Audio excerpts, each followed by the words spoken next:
ഞങ്ങൾക്ക് അറിയേണ്ടുന്നത് താങ്കൾ തന്നെ ഒരു ചോദ്യം പറഞ്ഞില്ലേ, ബിഷപ്പ് ഏത് പള്ളിയിലെ അച്ഛനാണെന്ന്. ഇത്രയും നീട്ടി വരച്ച് പറയേണ്ട കാര്യമില്ല, നമ്മുടെ ആ ഒരു സംശയത്തിനുള്ള ഉത്തരം കിട്ടിയില്ല. ബിഷപ്പ് ഏത് പള്ളിയിലെ അച്ഛനായിരുന്നു? സജീനയുടെ ചോദ്യത്തിനുള്ള ഉത്തരം 2007 ജൂലൈയിലാണ്, ഒരു സൺഡേ ആണ്. അന്നാണ് ഇദ്ദേഹം വൈദിക പട്ടം സ്വീകരിക്കുന്നത്. ഇനി വൈദിക പട്ടം സ്വീകരിക്കുന്നത് എവിടെയാന്ന് പറഞ്ഞുതരാം, അതും ചോദ്യത്തിലുണ്ടല്ലോ. പത്തനംതിട്ട റാന്നി മോതിരവയിൽ Saint Paul's Anglican church. Pathanamthitta റാന്നിയിൽ മോതിരവയിൽ സെന്റ് പോൾസ് ആംഗ്ലിക്കൽ ചർച്ചിൽ വെച്ചാണ് ഇദ്ദേഹം വൈദിക പട്ടം സ്വീകരിക്കുന്നത്. അപ്പം ഇദ്ദേഹത്തിന് വൈദിക പട്ടം നൽകുന്നത് ബിഷപ്പ് തോമസ് ഫിലിപ്പ് മരംകൊള്ളിൽ തിരുമേനിയിൽ നിന്നാണ് ഇദ്ദേഹം വൈദിക പട്ടം സ്വീകരിക്കുന്നത്. അതിൻ്റെ ഫോട്ടോസും കാര്യങ്ങളും ഞാൻ ഇവിടെ കൊടുത്തിരിക്കാം, ഒന്ന് വ്യക്തമായിട്ട് കണ്ടോ. ഞാൻ നേരത്തെ വീഡിയോയിൽ പറഞ്ഞിട്ടുണ്ടായിരുന്നു, ഇങ്ങനെയുള്ള കർമ്മങ്ങളൊക്കെ നടത്തുമ്പോൾ നമ്മൾ ആഘോഷമായിട്ടാണ് നടത്തുന്നത്. ഇപ്പം നമ്മുടെ വീട്ടിലെ ഒരാളുടെ കല്യാണം നടത്തുന്ന അതേ ആഘോഷത്തിലായിരിക്കും വൈദികനാകുമ്പോഴും അതുപോലെ തന്നെ കന്യാസ്ത്രീ ആകുമ്പോഴും ഒക്കെ ആ ഒരു ചടങ്ങും ആ ഒരു കർമ്മങ്ങളും ഒക്കെ നടത്തുന്നത്. അപ്പം അന്നെടുത്ത ഫോട്ടോസാണ് ഈ കാണുന്നത്. ഇത് വൈദിക പട്ടമാണ്, ബിഷപ്പ് എന്ന പദവിയല്ല. ആദ്യം നമ്മൾ അച്ഛൻ പട്ടം സ്വീകരിച്ചതിന് ശേഷം കുറേ വർഷങ്ങളൊക്കെ കഴിഞ്ഞ് ഇവരുടെ കുറേ സേവനങ്ങളും കാര്യങ്ങളൊക്കെ കഴിഞ്ഞിട്ടാണ് പിന്നെ ബിഷപ്പ് എന്ന പദവിയിലേക്ക് വരുന്നത്. അപ്പോൾ ഈ വൈദിക പട്ടം നേടിയെടുക്കാൻ വേണ്ടി 5 വർഷം സെമിനാരി കോഴ്സ് ചെയ്തിട്ടുണ്ടായിരുന്നു, 1 വർഷം ട്രെയിനിങ്ങും ചെയ്തിട്ടുണ്ടായിരുന്നു. 5 വർഷത്തെ കോഴ്സും 1 വർഷത്തെ ട്രെയിനിങ്ങും കഴിഞ്ഞിട്ടാണ് ഇദ്ദേഹത്തിന് ഈ ഒരു വൈദിക പട്ടം നൽകുന്നത്. അത് ഞങ്ങളുടെ സഭയിലും അങ്ങനെ, ഓരോ സഭയ്ക്കും വ്യത്യാസം കേട്ടോ. 5 വർഷം, 6 വർഷം, അതുപോലെ തന്നെ 10 വർഷം അങ്ങനെ നീളുന്നു. അപ്പോൾ കത്തോലിക്ക സഭയ്ക്ക് കുറച്ചും കൂടി കൂടുതലാണ് കേട്ടോ, ഇതിനെക്കാട്ടി കുറച്ചും കൂടി കൂടുതലാണ്. അങ്ങനെ സെമിനാരി പഠിത്തവും ട്രെയിനിങ്ങും ഒക്കെ കഴിഞ്ഞ് അച്ചൻപട്ടം കിട്ടിയതിന് ശേഷം വിദേശ രാജ്യങ്ങളിലേക്ക് പോകാൻ താല്പര്യമുള്ളവരെ വിദേശ രാജ്യങ്ങളിലേക്ക് സഭ തന്നെ നേരിട്ട് അയക്കും. ഈ സെയിം റൂൾ തന്നെയാണ് കത്തോലിക്ക സഭയിൽ.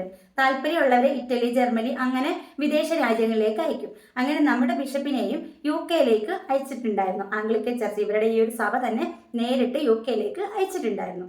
ഇനി ഇദ്ദേഹം ബിഷപ്പായത് എന്നാന്ന് പറയാം. 2013 April 28 9:30 Trinity Anglican church Pampady Vattamalappadi bishop doctor Pathrose Kochutharayil തിരുമേനിയാണ് ബിഷപ്പായിട്ട് ഇദ്ദേഹത്തിന് സ്ഥാനക്കയറ്റം കൊടുത്തിട്ടുള്ളത്. അപ്പം ബിഷപ്പ് ആകുന്നതിൻ്റെ ആ ഒരു ചടങ്ങിൻ്റെ ഫോട്ടോസും കൂടി ഞാനിവിടെ കൊടുത്തിരിക്കാം. അപ്പം നമ്മുടെ ബഹുമാന്യനായ കേരള മുഖ്യമന്ത്രി ഉമ്മൻചാണ്ടി സാർ ചടങ്ങിൽ പങ്കെടുത്തു. അത് ഈ ഒരു ഫോട്ടോയിൽ കാണാം. അപ്പോൾ ബിഷപ്പ് ആകുന്ന ചടങ്ങിൽ നമ്മുടെ ബഹുമാന്യനായ കേരള മുഖ്യമന്ത്രി ഉമ്മൻചാണ്ടി സാറും പങ്കെടുത്തിരുന്നു. അപ്പോൾ ഇദ്ദേഹം അച്ചൻപട്ടം നേടിയത് എവിടെ നിന്നാണെന്നും ബിഷപ്പ് എന്ന പദവിയിലേക്ക് എത്തുന്നത് എവിടെ നിന്നാണെന്നും ഇദ്ദേഹം സേവനം അനുഷ്ഠിച്ചിട്ടുള്ളതും എവിടെയാണെന്നും ഞാൻ ഈ ഒരു വീഡിയോയിൽ വ്യക്തമായിട്ട് പറഞ്ഞിട്ടുണ്ട്. അപ്പോൾ നിങ്ങൾക്ക് ഈ വീഡിയോ കാണുന്ന സംശയമുള്ള ആർക്ക് വേണമെങ്കിലും ഈ ചർച്ചകളിലൊക്കെ പോയി അന്വേഷിക്കാവുന്നതാണ്. ഇവരുടെ സഭയിൽ നേരിട്ട് പോയി, ഇപ്പം ഞാൻ വർഷവും കാര്യങ്ങളൊക്കെ പറഞ്ഞിട്ടുണ്ടല്ലോ. അച്ഛനാകുന്നത് 2007, ബിഷപ്പ് ആകുന്നത് 2013. അപ്പോൾ ഇതെല്ലാം പറഞ്ഞിട്ടുണ്ടല്ലോ. അപ്പം ഡേറ്റും കാര്യങ്ങളൊക്കെ പറഞ്ഞിട്ടുണ്ട്. പിന്നെ ഈ ഒരു ഫോട്ടോസും കൊടുക്കുന്നുണ്ട്. ഇതും കൊണ്ട് വേണമെങ്കിൽ നിങ്ങൾക്ക് ബോധ്യപ്പെടാവുന്നതാണ്. സംശയമുള്ളവർക്ക് ഇനിയും സംശയമുള്ളവർക്ക് പോയി ബോധ്യപ്പെടാവുന്നതാണ്. അപ്പം ബിഷപ്പിന്റെ കാര്യങ്ങളൊക്കെ ക്ലിയർ ആയല്ലോ. ഇനി സജീന പറഞ്ഞു സജീന മതത്തെ അവഹേളിച്ചിട്ടില്ല എന്ന്. സജീന മതത്തെ അവഹേളിച്ചു, അതുകൊണ്ടാണല്ലോ ഞാൻ ആ ഒരു വീഡിയോ ചെയ്തത്. അപ്പൊ ക്രിസ്തീയ മതത്തിന്റെ സ്ഥാനീയ ചിഹ്നങ്ങളെ ഇടക്കെട്ടിന് മുലക്കച്ച എന്ന് പറഞ്ഞത് അവഹേളനമല്ലയോ സജീന? അവഹേളനമാണ്. മുലക്കച്ച കെട്ടി അച്ഛൻ വന്നിരിക്കുന്നു എന്ന് പറഞ്ഞത് തീർത്തും ക്രിസ്തീയ മതത്തെ തന്നെയാണ് അവഹേളിച്ചിട്ടുള്ളത്. ഇനി അടുത്ത ചോദ്യത്തിനുള്ള ഉത്തരം പറയാം. ഒരു ബിഷപ്പ് ആയിരുന്നിട്ട് ഒരു മീഡിയയ്ക്ക് മുന്നിൽ വന്നിരുന്നിട്ട് സുധിയേട്ടാ ഞാൻ വന്നു ഇങ്ങനെയൊക്കെ പറയാൻ പാടുണ്ടോ എന്ന് സജീനയും ഒരുപാട് പേരും കമന്റ് ആയിട്ടും ചോദിച്ചിട്ടുണ്ട്. അവർക്കുള്ള ഉത്തരം ഞാൻ പറയാം. ഈശോ ദേവാലയത്തിൽ എത്തിയപ്പോഴത്തേക്കും ദേവാലയം നിറച്ച് കരിഞ്ചന്തക്കാരും മുച്ചിട്ട് കളിക്കാരും. അപ്പം ദൈവത്തിന്റെ ആലയമാണ് ദേവാലയം. അവിടെ കരിഞ്ചന്തക്കാരും മുച്ചിട്ട് കളിക്കാരും നിറഞ്ഞു നിന്നപ്പോൾ അവരെ ചാട്ടവാർ കൊണ്ട് അടിച്ച് ദേവാലയത്തിന് പുറത്ത് കളഞ്ഞു ഈശോ. അപ്പം ഇത് ബൈബിൾ വായിക്കുന്നവർക്കും ക്രിസ്തീയ മതവിശ്വാസത്തിലുള്ളവർക്കും അറിയാം. അപ്പം അതുകൊണ്ട് അവരിതിനെ ചോദ്യം ചെയ്യാൻ വരുത്തില്ല. ഈശോയെ അനുഗമിക്കുന്നവരാണ് പുരോഹിതന്മാർ.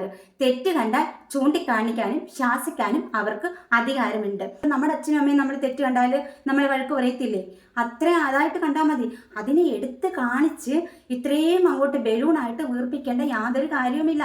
ഒന്നുമില്ലെങ്കിലും അദ്ദേഹത്തിൻ്റെതായ ഒരു 7 സെന്റ് സ്ഥലം ഇവർക്ക് നൽകി സഹായിച്ച ഒരാളല്ലേ ബിഷപ്പ്. നമ്മൾ പറയില്ലേ രക്ഷിക്കുന്നവനെ ശിക്ഷിക്കാനുള്ള അവകാശം ഉള്ളൂ എന്ന് നമ്മൾ പറയാറുണ്ടല്ലോ.